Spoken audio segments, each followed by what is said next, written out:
This is something that I've been talking about for a long time, and this wonderful woman has verbalized what you were feeling and thinking. What I was feeling and thinking. Tell me how you feel about this. Okay. Therapist believes the mental health industry teaches people to escape life instead of handle it. We've made feeling better the goal instead of becoming better. Mental health today is all about relief, deep breaths, self-care, setting boundaries. And while those things can be helpful, they were never supposed to be the whole solution. What I see happening is symptom management. It helps you feel better in the moment instead of building your capacity, which makes sure that you don't need this constant relief. The mental health industry has over-prioritized coping to the point where people think struggling means that they're failing.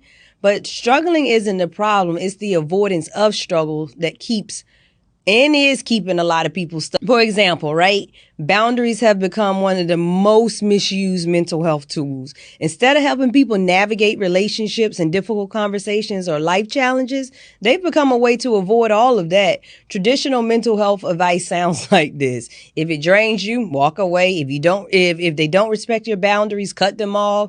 You don't know anyone access to you. And my problem or the issue with that is without building capacity, you'll always need boundaries to feel safe because your relationship with discomfort hasn't changed. You're not actually growing. You're just creating distance from anything that requires you to. So, instead, what we should be teaching people is how to regulate emotions without needing space to do it, how to communicate clearly instead of shutting people out, how to trust themselves to navigate challenges, not just to avoid them. And this is why I talk so much about capacity, because mental health isn't just about managing stress. It's about making sure that you have the internal strength to handle it. Another question for you, okay? Has your mental health journey made you stronger or just more dependent on tools?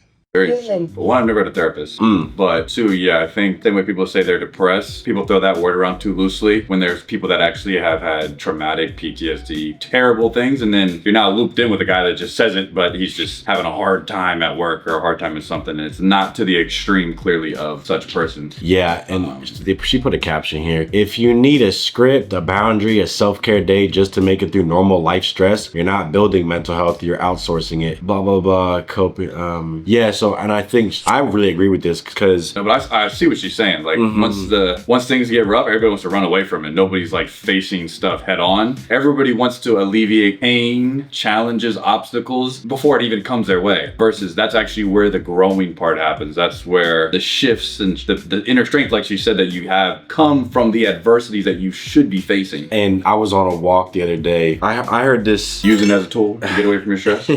No, real shit. Actually, yeah. Oh shit, this is funny. There was this girl that was in a sorority said that the president looked at her Instagram picture and said, hey, can you take this down? This is offensive to some girls in the sorority. And then the girl's like, I ain't taking that shit down. Mr. Trump? And it was some like, it was a religious necklace. Okay. That's all it was on her neck that some people believe is offensive or whatever. Okay. And she's like, I ain't taking that shit down. I'm the same religion as whatever the Basically, I thought it was funny because I was like, yeah, that's college for you, where they coddle people, where the second, this hurts my feelings. Okay, we need to this hurt this person's feelings, so you have to take it down. How about that person shut the hell up and learn how to deal with their feelings? Yeah, but it's like, if people are allowed to represent their culture in college, why can't you represent your religion? And if she's not forcing that down anybody's throat, that's just it. And it's just in the photo, like, come on, let it be. That's her. I guess I could say what it was. It was like a rosary wearing it around her neck. Oh, okay. Which to some Catholic people, they view that as disrespectful. Yeah, you're not supposed to wear it, you're supposed to hold it or something. Correct. And then she's like, well, I am Catholic and this doesn't offend me. And I was just thinking, wow, that is crazy. And I'm like, look, and if someone is Catholic and finds that deeply offensive, okay, congratulations. You can't just start telling people what to do because you feel offended. It don't work like that. What if I'm offended by the way somebody's wearing something? Like, I wish you wouldn't wear that shirt like that. It's like, well, how do I have to change? No, I don't have to say that. oh, I guess can't compare clothes to religion now, but Well, I care about clothes a lot. there's so much nuance to everything, so everything could be offensive to you. Well, that's what, That's what they found. They were nitpicking at that point. and that's where we are today in society. Where And what happens if I was wearing a Jewish star, but like I'm not Jewish? Then what? Or what happens if You I'm can't wear that. Yeah, what if I'm wearing something I shouldn't be wearing? It's like, okay. I just think people need to understand that you are going to see stuff that offends you all the time, and instead of like you have to run away or tell someone or be a hall monitor and you stop this, you need to learn how to deal with being offended. It's not gonna go anywhere. Because then what? You're gonna go on Instagram and you're gonna report every post. Take this down. Yes. Why is this in my algorithm? Why is there somebody talking about this thing that I don't agree with on my page? Or when there's the people at the college campuses raising the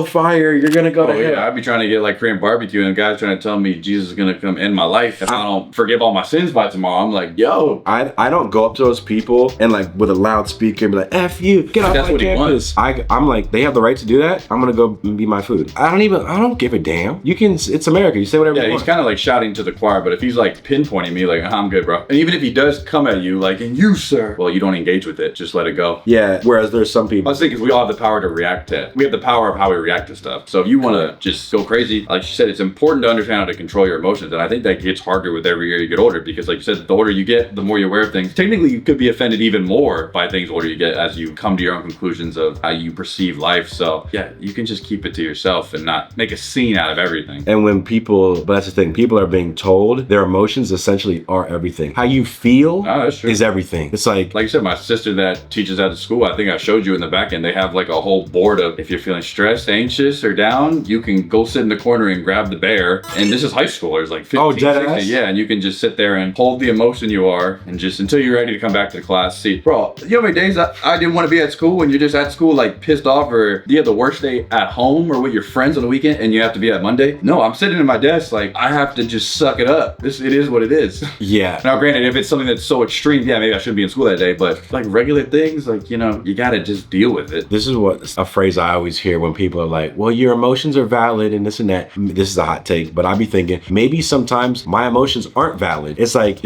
Are they valid every single time? if I'm trying, let's say I'm trying to lose weight and I really want a donut. And it's like, well, your feelings are valid, so you should eat a donut. No, maybe I should shut the hell up, Yeah. not eat the donut and keep going. Right. It's like, do stuff despite how you feel. Yeah, no, you have to. You have to. I had to lash out. He hurt my feelings. Or he can hurt your feelings, but that doesn't mean you have to lash out about it. Yep. Like a child does when they have a temper tantrum. Yep. I see a lot of grown ass motherfuckers having temper tantrums. And I saw a quote, it was like, you get older and realize a lot of these adults are just grown up children. Some people never really matured the way you thought they were when you were kids, and that's fact. Here we go, this comment. A lot of people are agreeing with her, but then this person, listen, your video promotes a damaging narrative. Boundaries are not a refusal to deal with discomfort. They're a crucial response to unacceptable behavior. I've lived through abuse, and setting firm boundaries was the definitive solution, not just a tool. Suggesting that people should simply toughen up is reckless and ignores the very real need to protect ourselves from harm. It's high time we stop shaming people for prioritizing their safety and well-being. And of course, I mean, sure, if you're a victim of some terrible PTSD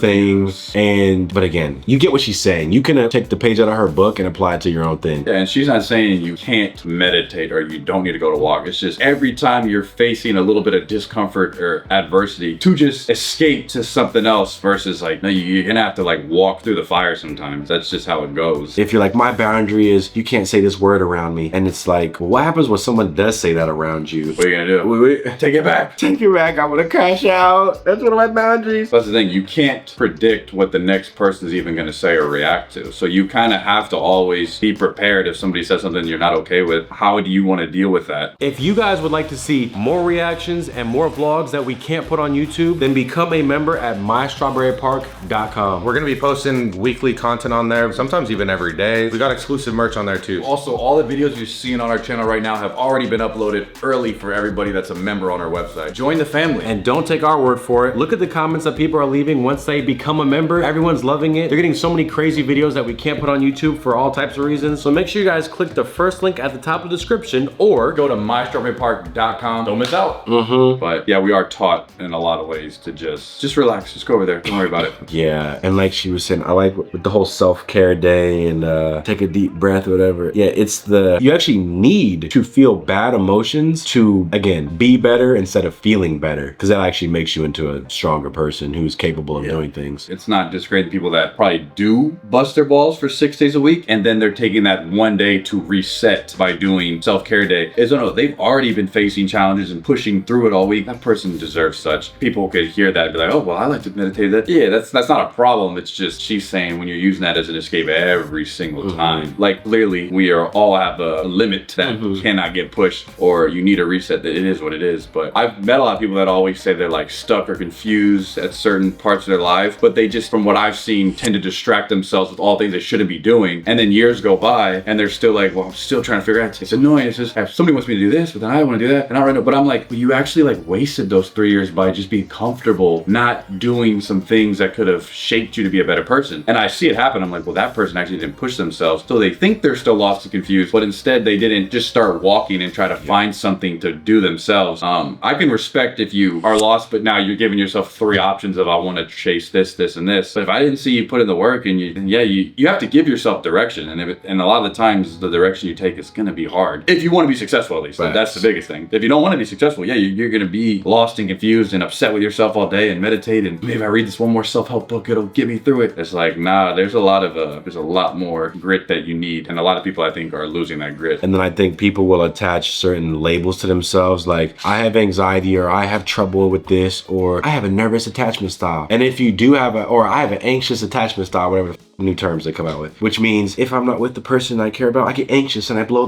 up their phone. It's like, okay, so people adopt those things. It makes them feel like, oh, it's acceptable to act crazy. Yeah. Because I have an anxious attachment style, so it's just how I am. I can't get rid of it. It's just how I am. It's just me. No, okay. All right. So you have this tendency that you do when someone walks away. Okay. You need to stop doing that because you're being a crash out. Let's find a way that you can rework your thought process so that you don't break into someone's house because they left you on red. Like the whole crash out thing's a popular thing. Like, yeah. It's like, oh, I just a crash out, or I'm a crash out. I'm a crash out. It's like, what? I'm about to crash out. Yes, the word crash, that's not a good thing. So why you don't try not to ever become that? Well, this is who I am. I can't help it. He pushed. She broke one of my boundaries. I'm about to crash out. Mostly love in the comments though. But yeah, it's a certain buzzwords. Also, some people, like, there's just some parents that don't even want to push their child to do some stuff. So then you kind of grow up with these like super comfortable skills, or the way you've navigated life, that you kind of fall into a trap that you didn't know that your parents set for you by accident.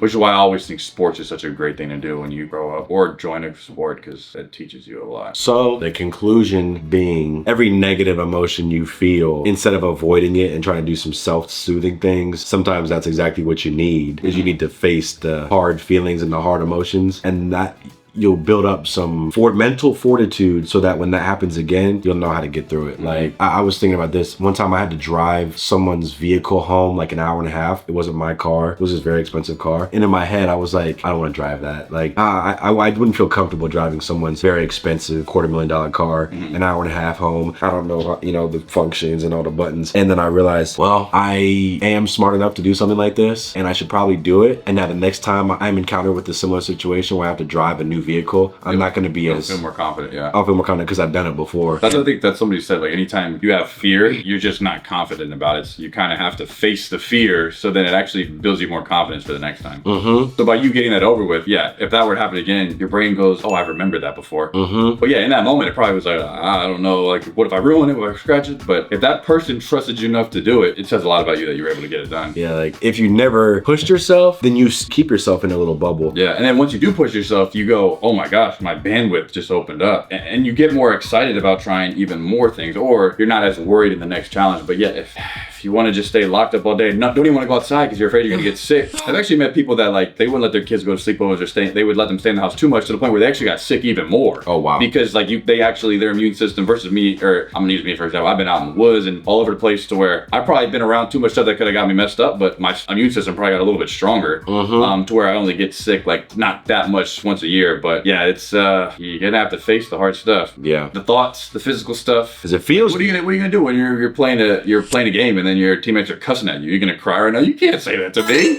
You just said It's like, bro, you guys are losing down bad, and everybody needs to. You're actually doing terrible right now. Like, listen to me. Lock in. Yeah, physically, you're gonna have to like find the thing in your head to push yourself harder. But in terms of playing a game, but and again, it's still great that mental health is everyone's very aware of it, which is great. It's like this is the most that's ever been talked about. But then sometimes it goes too far, and that's what it's done. now the pendulum has swung way too far, doing an overcompensation. Where it's actually okay to be diagnosed with something, but you're also kind of self-diagnosing yourself. Yeah, so We're thinking you're stuck with something that clearly you can work through. and that's why we're in the weakest generation of all time, where every word offends every person, and you can't say that. That's a trigger word for me. Back in the motherfucker. Or like when people still ask us how to be YouTubers and then we give them some questions. Have you done this? Well, no. Like, well, you got to do those things first. I'm trying to think. Back in the old days? Yeah, like when you watch old comedy specials or things they did back from, I don't know, the 50s to the 90s, they made really offensive jokes in movies. They did, even like the movie White Chicks, for example. Yeah, and that was like early 2000s. Like, I can never make that movie again. They couldn't. With those same jokes. Nope. They had white girls saying the N-word. They had a bunch of racial jokes in there. One TikTok now, that whole movie would be canceled. White chicks triggering Studio would have been racist sued. film ball. But that's because we've prioritized feelings over like reality. Where it's like, hey, and if there's a movie that offends you, deal with it. Yep. Sorry, there's things I don't like. I gotta deal with it. Like that's just Your feelings are valid. your feelings are the most important thing on planet Earth. So normalize that. Normalize being tough. That's it.